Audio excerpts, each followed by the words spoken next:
ಧರ್ಮಪುರ ஆதீனம், திருவாவூர் ஆதீனம், சிம்மகா சன்னிதானங்களின் குருவர்களாலும் இன்றைய தினம் நமக்கெல்லாம் ஒரு அருமையான தினமாக அமைந்துள்ளது.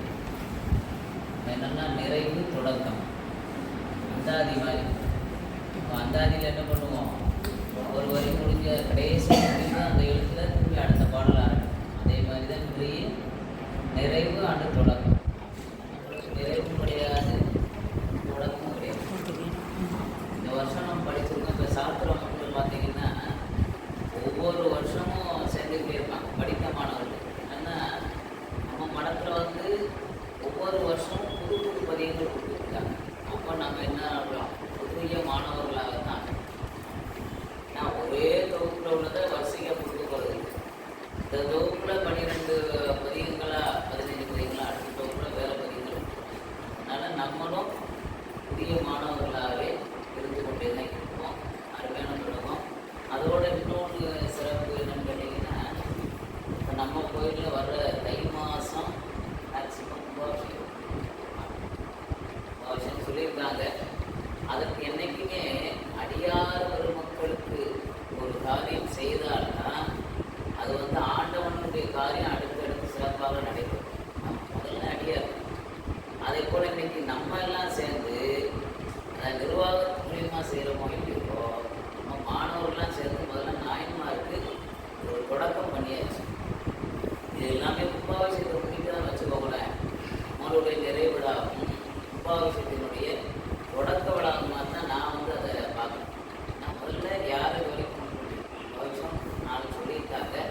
முதல் முறையாக நம்ம வந்து நாயன்மார்களுக்கு அபிஷேகத்தோட இந்த கும்பாபிஷேக விழாவை நாம் வந்து ஆரம்பிச்சிருக்கோம். இது ஒரு அருமையான விழா.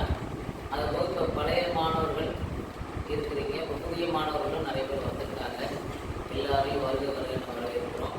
அதுபோல் நம்ம அமைப்பாளர் அவங்க ஒரு சிறப்பானவங்க. ஆமாம், ஏன்னா அவங்க வந்து ஒவ்வொரு வருடமும் மாணவர்களை வந்து நல்வழிப்படுத்தணும்.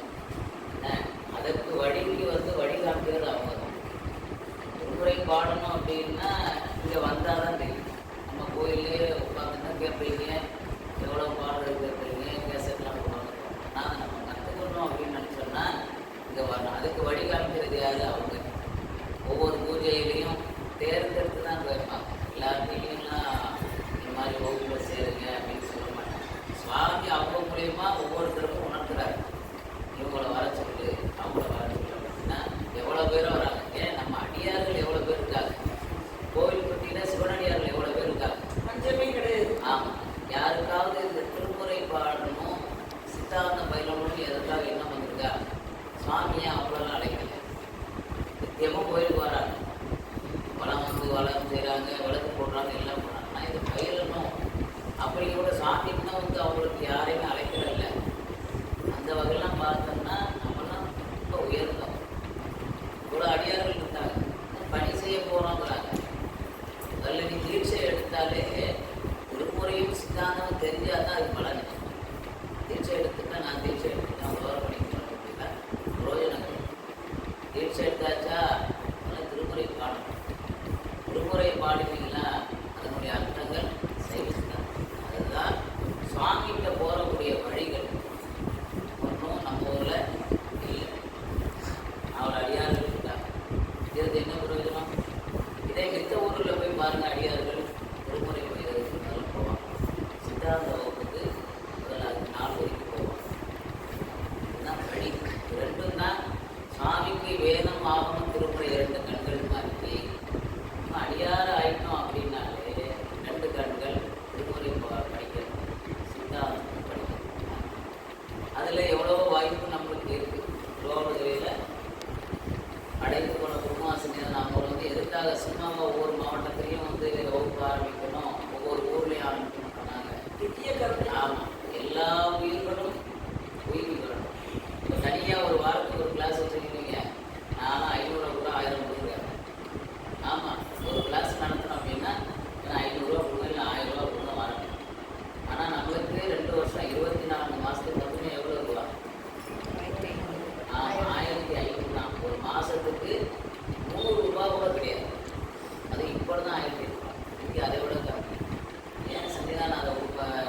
ஒரு விசேஷம் இருக்கும், அந்த மாதம் வர முடியாது. ஆனால் நீங்கள் வரணும், வந்தீங்கன்னா திருமுருகனுடைய பலன் வந்து உங்களுக்கு கிடைக்கும்.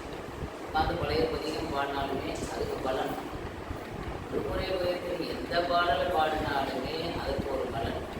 அதனால் எல்லாரும் முடிஞ்ச அளவுக்கு எல்லாரும் ஒவ்வொரு ஒன்றுவாங்க வந்து சாமிக்கு விண்ணப்பம் பண்ணிட்டு இன்னும் நல்லா நம்ம பாடணும், இன்னும் நிறைய விஷயங்கள் தெரிஞ்சு வாழ்க்கை சென்று